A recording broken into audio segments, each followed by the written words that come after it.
Today was a great day. There's no better way to go through and to end it off than a 2024 fantasy football draft. What's awesome. Couple new tournaments on Underdog. I don't know if they've been dropped yet. Looks like they haven't. We'll talk about the new tournaments that are coming out very soon, and I am really excited to dive into them. But for the time being, as we wait, we are going to go ahead. We will hop in Best Ball Mania. This is, of course, the standard $25 buy-in, $15 million prize pool, $1.5 million for first, 100,000 all the way through 20th place. I mean, obviously a lot higher at the very top, but essentially the top 20 places are getting six figures here. So let's go ahead. Let's get in. This draft room is full. And we are here at pick 4. Now, we updated the profile pick. I did not intend to do that. And this is nuts. Because V. Rosado coming out before we even start the draft says pick 4 today, incoming. I can feel it. My guy, I need you out here every single day. I need you helping us. Because Jack is out here wishing on our downfall for pick 9. But we got Alec at pick 8, HBK at pick 10, Michael at pick 5, Eric in here at pick 7, Flooper in here at pick 3. Happy to see y'all. Thank you so much for stopping by to hang out with us. And yeah, excited to draft with y'all. Let me go ahead and let me update my Underdog profile pick. I did not intend to do that. We are going to get rid of that little helmet. We're going to go back over to the OG. See, if I refresh, I just updated it on my phone. If I refresh the computer, will my profile pick be updated? Perfect. We're back to the OG profile pick here. More likely than not, we're going to take a receiver, right? I think you can kind of go back and forth on what wide receiver you want. We are going to assume Lamb's off. Obviously, if Lamb makes it to 4, I will take Lamb. Oh, and Billy P out here at 2. Just noticed that. Vinny in this draft at 6. Waffle Taco out here with us at 12. This is a draft full of members of the flock. We will go ahead. We'll take Chase. If you wanted to argue and go, my gosh, Mason, you're a clown. You need to go Jefferson. You need to go Amon-Ra St. Brown. You do you.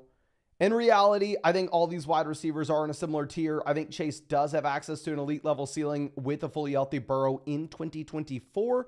I'm fine with the Burrow draft price as well, so we can target Burrow later in this draft.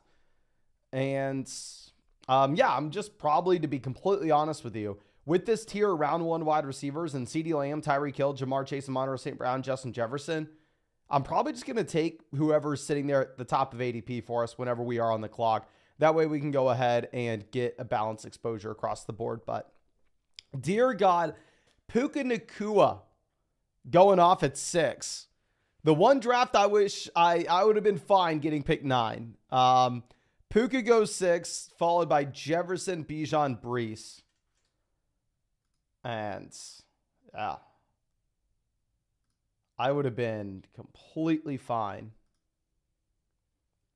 with us getting pick 9 in this draft in particular.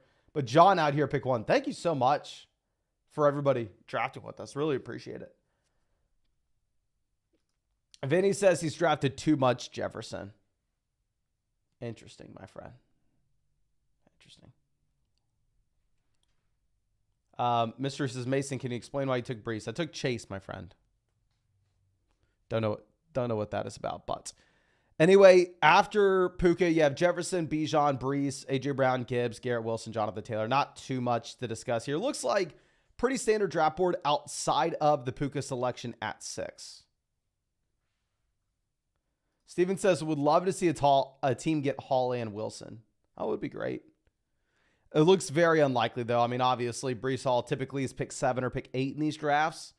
Garrett Wilson typically is pick 11 or pick 12. So I'm sure that there will be a few drafts in the tournament, obviously, where you do see both Jets on the same roster. Just probably not super likely. Okay. Jingo says, any chance of a 101 team if they start CMC, Saquon, Kyren? It would be very interesting. I'd say if you go CMC, Saquon out the gate, I'm probably not taking Kyren at 25.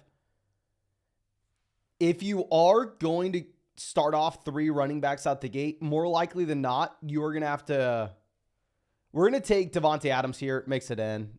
I mean, we've mentioned this a zillion times, but all around 2 is disgusting. We've made an entire video about it.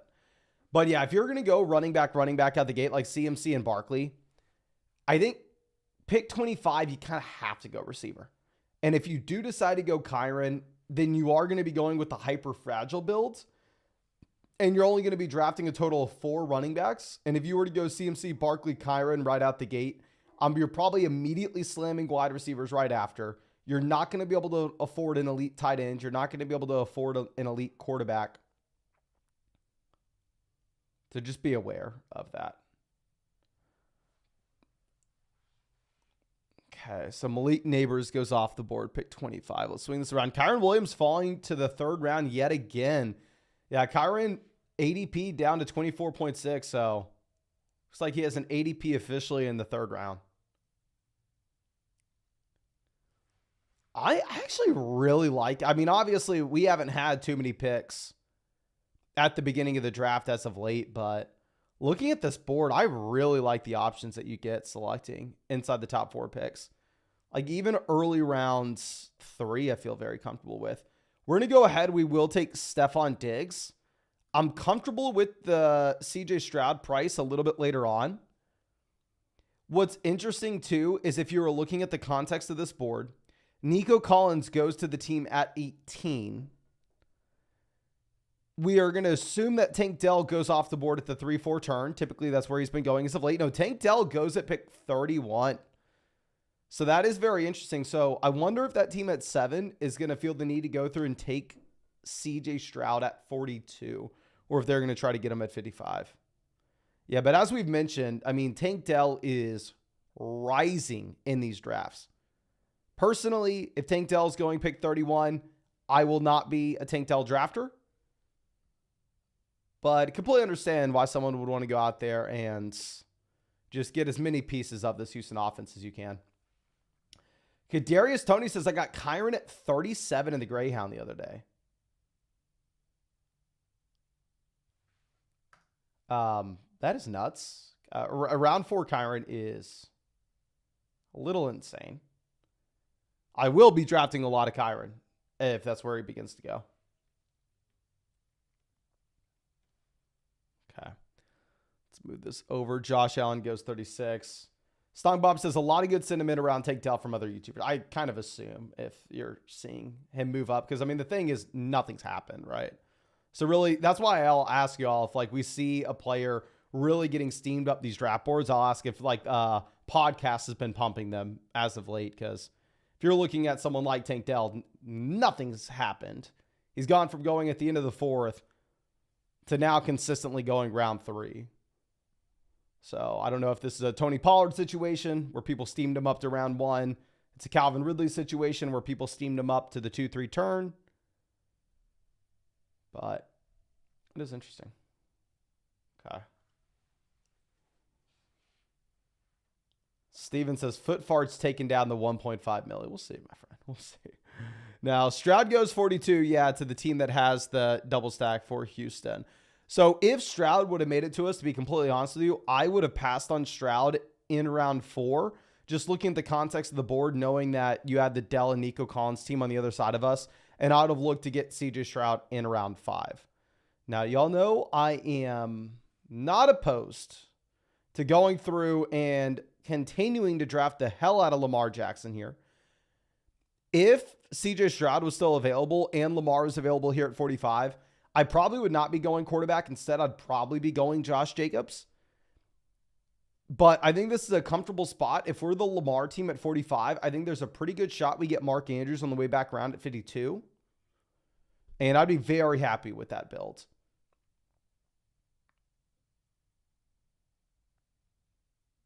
Okay. Kincaid goes 49. Hollywood 50. Okay, we are 1 pick away from getting Andrews. Plan A, obviously, is Andrews for the Lamar stack. Plan B would be Pacheco.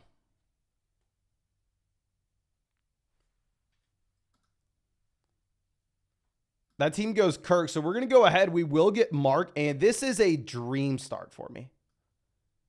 I love, and I mean I love this start through the first 5 rounds. Chase Adams Diggs at wide receiver. We have the elite quarterback. We have the elite tight end. We have them stacked. Yeah, this is a dream, to be honest with y'all. Okay. Dale says, let's go, not 9th. Exactly. Give me anything but pick 9, and maybe I can draft an okay team. Mystery says, why are people so low on Andrews? I personally really like the Mark Andrews price point.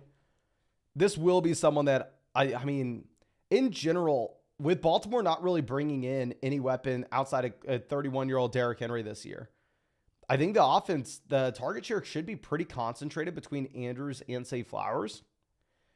We've seen Andrews outscore these wide receivers in years past, guys like Hollywood, Kirk, Terry McLaurin. Like, I think you could potentially get more points coming from Mark Andrews in round 5 this year than the round 5 wide receivers. Okay. So James Cook off the board, 58. Very interesting to see that team at 10 going with the hero wide receiver build. They have A.J. Brown, Barkley, Henry, Hurts, James Cook. Now, we did win the big dog for 100,000 on Underdog 2 years ago with the hero wide receiver build, but outside of us winning that tournament that season, very rarely are you seeing that structure work. We just got very lucky for it to happen, of course. But yeah, what's funny is the anchor wide receiver, hero wide receiver, whatever the hell you want to call it, that we won with, it was built around A.J. Brown. But that was when A.J. Brown was going at the 2-3 turn his first season in Philly. Dale says, I like Team 7 stack as well. My issue with the Team 7 stack is I just think if you're looking at the overall aspect of this tournament, there should be other teams that you're going up against that get round 4 Tank Dell and round 5 CJ Stroud. So I think that there will be other teams in this tournament that have Jefferson, Nico Collins, Tank Dell, CJ Stroud. But instead of Terry McLaurin, I think they'll have another option in round 3. Like they'll have Devon Achane. So I'm not going to say it's bad by any means. I just think when you're reaching on ADP for every single option of your stack, possibly does eat in to the upside just a bit in terms of the overall context of the tourney. We're going to go ahead. We're going to take Jordan Addison. I mean, y'all know there are 2 guys I want to be overweight on in round 6. And in the wide receiver position in particular, Jordan Addison is that guy. Good prospect, good rookie season. Discounted due to projected bad quarterback play, which is very much a possibility, right? I'm not going to come out here and act like he's a locked and loaded breakout receiver this year. Like there is a reason he is discounted, and it's, I mean, a very logical one. But pick 69, I think it's kind of baked into the price, and I'd be happy to go out there, pay it. Vikes cards, my man, this is crazy. I appreciate the time that it took to do this. I did the math earlier today. Since May 1st, you've drafted at pick 9 a total of 8 times through 36 drafts, which is equivalent to 22% of them. You've also picked at picks 8 and 10 a combined 9 times. My friend, thank you for taking the time to do this. So you're telling me out of our 36 drafts, 17 of them, so half of them have been picks 8, 9, and 10. It's a little wild. Now, for looking at what we're going to do at this pick, it is a little bit of an awkward spot. I think we can take Keon Coleman and just chase the upside for an elite level offense. Now, of course, if we are going to go and lean this heavy into 0 RB, not taking a running back through the first 7 rounds, which isn't something we do very often, but kind of just want the draft board to fall to us and lean with whatever build it's telling us to do. I think this looks like a 0 RB team. And if you are going to go 0 RB to make it work, you really want the elite level quarterback and the elite level tight end. So here I think it can make sense where we have Lamar and Andrews. So we're going to take Keon Coleman Obviously, we're going running back, pick 93. And the good thing is, round 8, that there should be a million RBs. Now, Benny says, pick 5, Jefferson, Olave, Devonta Smith, Etienne, Mahomes, Addison, Rasheed, Connor, Mostert, Chubb, Hawk, Komet, Algier, McCarthy. Had 3 of my top 5 picks fall. I love round 5 Mahomes. My only point, if I'm going to try to go out there and like pick apart this team, is we have Chubb, Hawkinson, McCarthy, and Rashee Rice. So those are 4 guys that may not be giving you anything at all at the beginning of the season. And while they do have the upside for the final 3 weeks that matter, weeks 15, 16, 17, I don't know if we want to go through and stack so many of those pure late season options on the same roster, if that makes sense.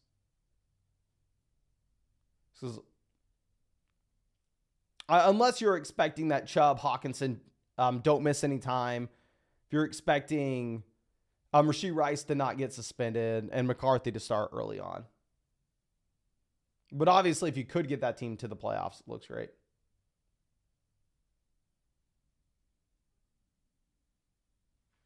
Okay, HBK says, brother, I'm not going to lie. I was in the middle of a game and missed picks 3, 4, and 6. Heavy R. What game are you? Are you telling me you're playing a pickup basketball game right now? Just running around with AirPods in the second you get the notification that you're on the clock, sprinting over to the sideline to get your pick in. All right, let's move this around. Interesting to see Rashee Rice still fall. I think personally, round 8 is probably going to be the point where we begin drafting Rashee Rice. At least in these Best Ball Mania drafts where we are optimizing for the final 3 weeks. Okay, Rashee Rice goes 89. We're essentially just locked into RB here, right? I don't necessarily think it's super important of which player we are going with exactly. More so just that we want a running back. Zach Moss goes 91. I haven't taken a lot of Moss. Maybe we could take him and just make the overall call on that Cincy offense with Chase and Moss.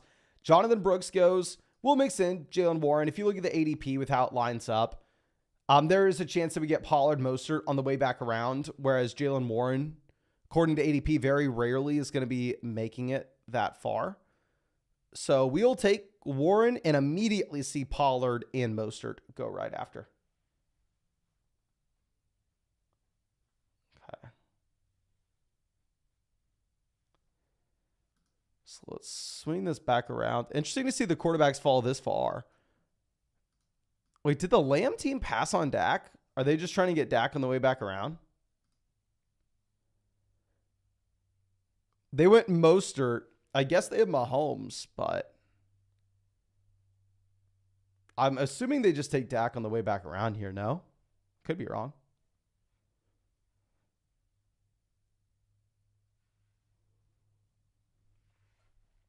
Curtis Samuel goes 97. Benson goes 98. Yeah, so Billy P decides to pass on Dak. Javonte off the board as well. So now if you're looking at the best running back available, we have Devin Singletary, ADP 110 versus Dak, ADP of 90. I think we may end up going ahead, taking Dak Prescott here for the bully quarterback, and then follow it up with hopefully some of these Dallas options a little bit later. We have the Dallas running back still in play. We have a couple of the secondary Dallas receivers in play as well. So very weird. Obviously, the plan A was Tony Pollard. Plan B was Raheem Mostert. Plan C was Trey Benson. Plan D was Javonte Williams. But when every single one of those guys goes between our picks, it is going to be a little bit difficult. But we are going to be done drafting quarterback, of course, when we have Lamar and Dak. But I feel like Dak, pick 100. In comparison to the quarterbacks that are going to be available to us in rounds 10, 11, 12, I think we should see a pretty large drop-off.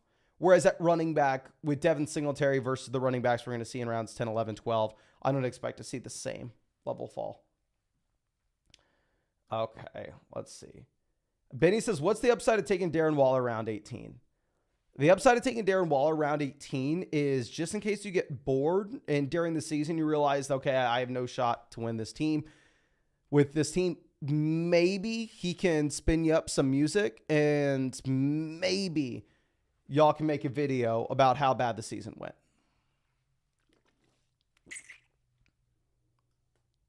But that's pretty much the upside. Outside of that, unless I'm trying to get a little mix going, I'm not really taking any Waller in these drafts. Okay. So clearly, I mean, no surprise to anybody. Oh, we need running back. In round 10 here, we will be going RB. The guys that are currently available: Devin Singletary, Brian Robinson, Nick Chubb, Gus Edwards, Austin Eckler, Tajay Spears. Can't expect all these guys to fall to us. I mean, we're going to assume that we probably only get the option at about 2 or 3 of them. But we'll see. Brian Robinson off the board, 114. Yeah, you are seeing Robinson separate himself from Eckler. I wonder if we get closer to the season and we get more of like the casual crowd coming in September, if we do see the Eckler and Brian Robinson ADP flip at some point later on. AD Mitchell goes. Great for us to see receivers off the board, of course. The only thing that's better is seeing quarterbacks go.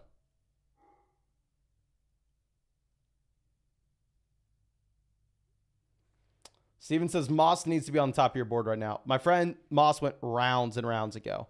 So who we're going to be looking at here is someone that has been falling in drafts, someone that will continue to fall in drafts, someone that I've drafted too much and it's embarrassing.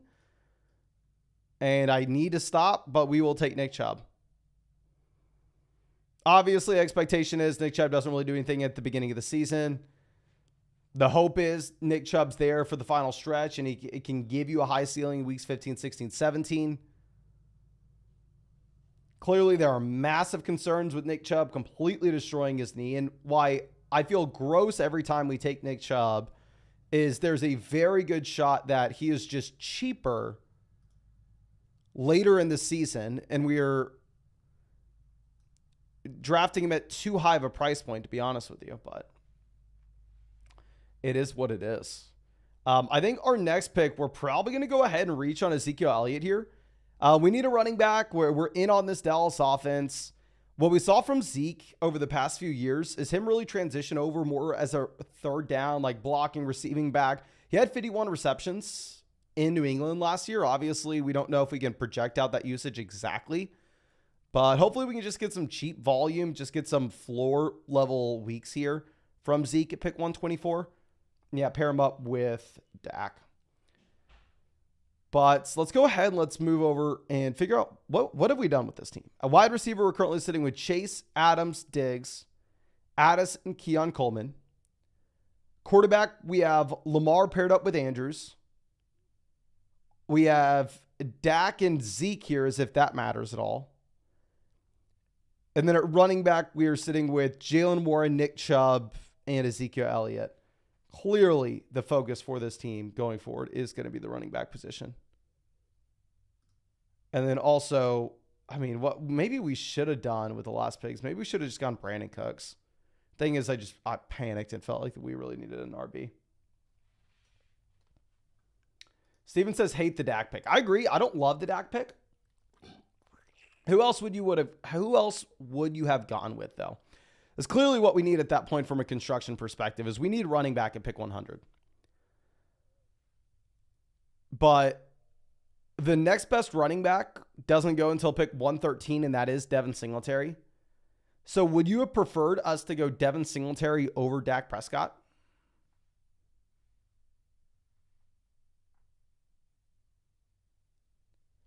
Maybe Bowers and go with the 2 tight end build versus the 2 quarterback builds, but I don't know if that accomplishes much, to be honest. Benny says the Mastiff needs one more entry to fill. My friend,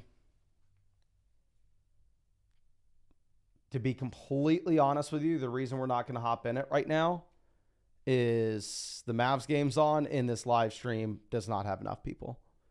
I know it's maybe rude for me to say that, but yeah, if we're going to spend $1,000 on a fantasy football draft, this live stream needs to be popping.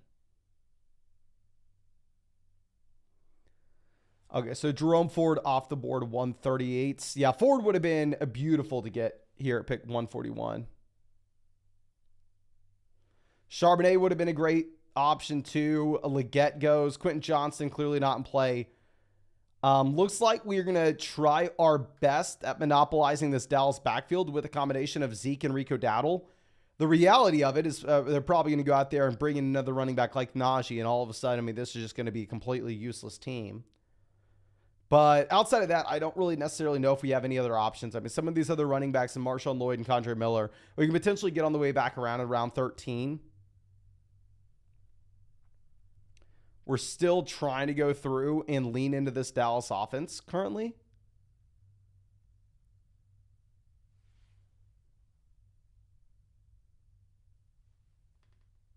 So, Moz, happy to see you, my friend. And no, sadly, Underdog is not in Mexico, but hope you're doing well, my friend. Okay, Marshawn Lloyd off the board, 144. You could see like a Cousins Mooney pick here, possibly. I mean, obviously that would be good for us, but outside of that, running back, we're currently looking at Jalen Wright, Ty Chandler. I personally would prefer Ty Chandler over Jalen Wright. So we're going to go ahead. We will pull the trigger there. Not completely sold on Aaron Jones. I mean, while Aaron Jones definitely is the starting running back, anything happens to the older back, it looks like it's Ty Chandler's job. Plus, I don't think at this point of Aaron Jones' career, he's going to be going out there and seeing 25 touches a game. I think you will get some Ty Chandler mixed in. But it is what it is. A-Rod says, no shot at 300 likes tonight, huh, chat? It's not looking good. I have no idea how many likes we have on this stream, but whatever y'all think. I'm not going to say if it's likely or unlikely. Okay, let's move this back around. Honestly, this may end up being a 7 RB build, depending on what we do over the next few rounds. We just got boxed out of every running back we wanted. I mean, it would have just been great to get, just Pollard round 9. Pollard round 9, Javonte round 9, Benson round 9 would have made this team a completely different thing.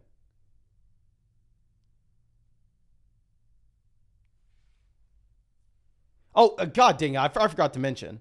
If somehow you don't know what we're doing, we're drafting on Underdog Fantasy. This is way too late to mention this, but yeah, we draft here every single day. If you, for whatever reason, aren't drafting with us, you can find the link in the description, comment section, live chats, best ball, so no time commitment at all during the year. It's how we've drafted hundreds of teams every offseason for years and years and years. It's how I won $150,000 on Underdog 2 years ago. And yeah, if you use code FLOCK, they're going to give you a 50% deposit bonus up to $250 on a new account. Plus, you'll be getting set up with a special pick'em. Something like Luka Doncic, more or less than half a total point, depending on the day that you sign up, will depend on the player. And yeah, you'll get our 2024 rankings with code FLOCK. Underdog is available in damn near every state. You can check here with this map to see if it's available in yours. And yeah, the link's in the description, comment section. It's everywhere. Okay, but let's swing this back around. So quarterback not in play for us, as we've already mentioned. Yeah, Troy Franklin's been falling down these draft boards in a big time way. I think his new ADP is a lot more reasonable than the price that you used to have to pay for him. Malachi Corley off the board, 163. So we are running back, wide receiver, tight end. The best running backs available currently are Chuba Hubbard, Bucky Irving, and J.K. Dobbins. The best receivers are Troy Franklin, Adam Thielen, Marvin Mims. Tight end, we have K-Dot and Jawan Johnson. If we're looking for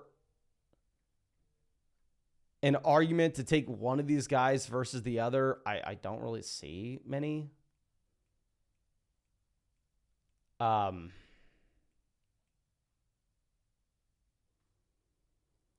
So when in doubt, actually, no, we can get Bateman on the way back around. Let's just go ahead and let's take Adam Thielen. When in doubt, take the Carolina Panther. Keep pounding, ladies and gentlemen. Can't believe that's what we're saying in 2024, but here we are. And this may end up being a 2-7-7-2 build.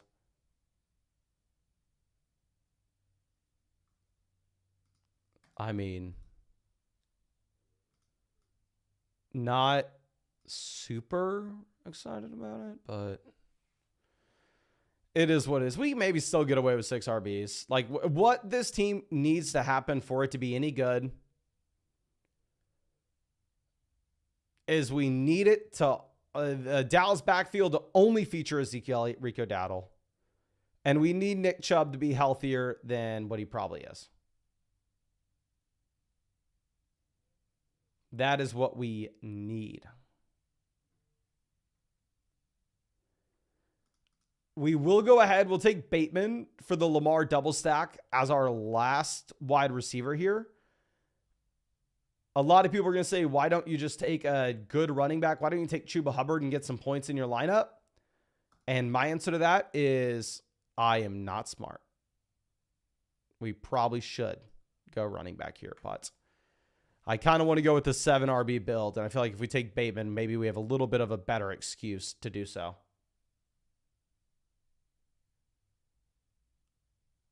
But let's move this down. And yeah, we went through and we showed the historical data for a 0 RB build that has 7 running backs on it. And what was very surprising is the finals rates were massive for 7 RB builds that go 0 running back over the past 3 years on Underdog Fantasy.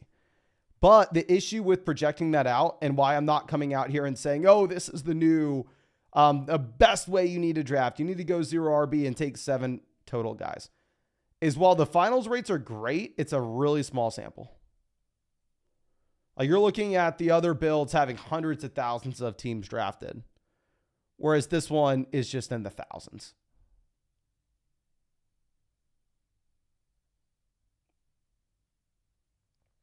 Okay.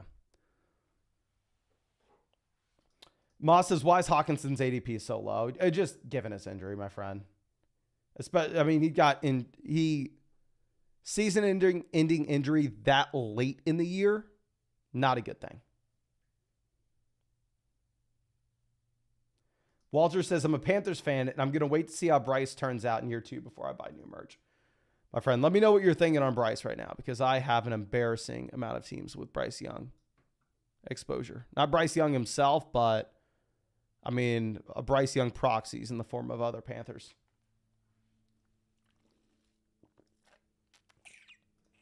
Yeah. I mean, if you're looking at the ADP for Hawkinson and Nick Chubb, they are obviously going much lower than just their raw projections would indicate if they were fully healthy. But the reason why they are going so low, and it's a very much justified reason, is due to the injuries that they've had in the past, or this past season, of course. Which I don't want to come out here and say Chubb's injury is overblown. It's a very serious injury. Obviously, it's something that should scare us away from not drafting him. We're probably wasting picks taking Nick Chubb. But the only positive I can say about Chubb's injury, and we're stretching here, trying to come up with anything, right? I've found myself being the sucker in these drafts to take some Nick Chubb, as it did happen in week 2. And I think maybe one of the reasons why everybody is so focused in on it, we're going to take Noah Fant as our second tight ends, and we're going to be done at tight ends. I think one of the reasons everybody is so keyed in on the Nick Chubb injury is, one, obviously it was gruesome at the time that it happened. And 2, it was a primetime game. Every single person and their mom watched it happen live. Okay.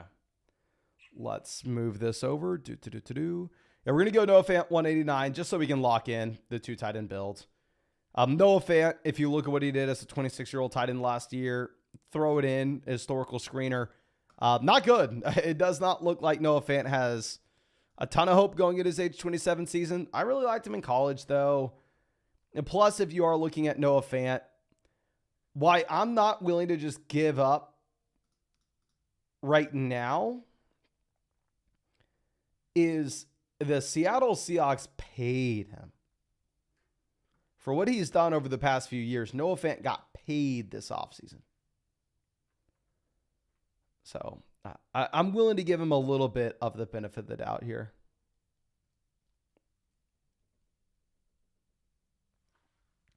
Miles, don't tempt me, my friend. I may start singing here.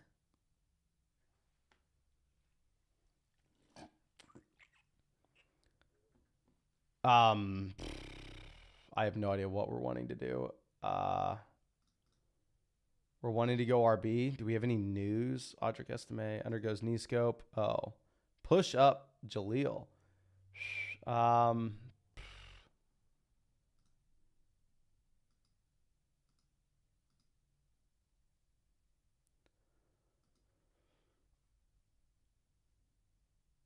It's so gross. It's so gross.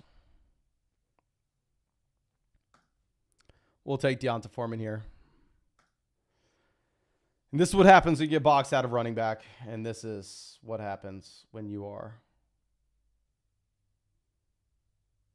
I don't even want to. I don't even say it. We have 2 Cleveland Browns guys and 2 Dallas Cowboys guys.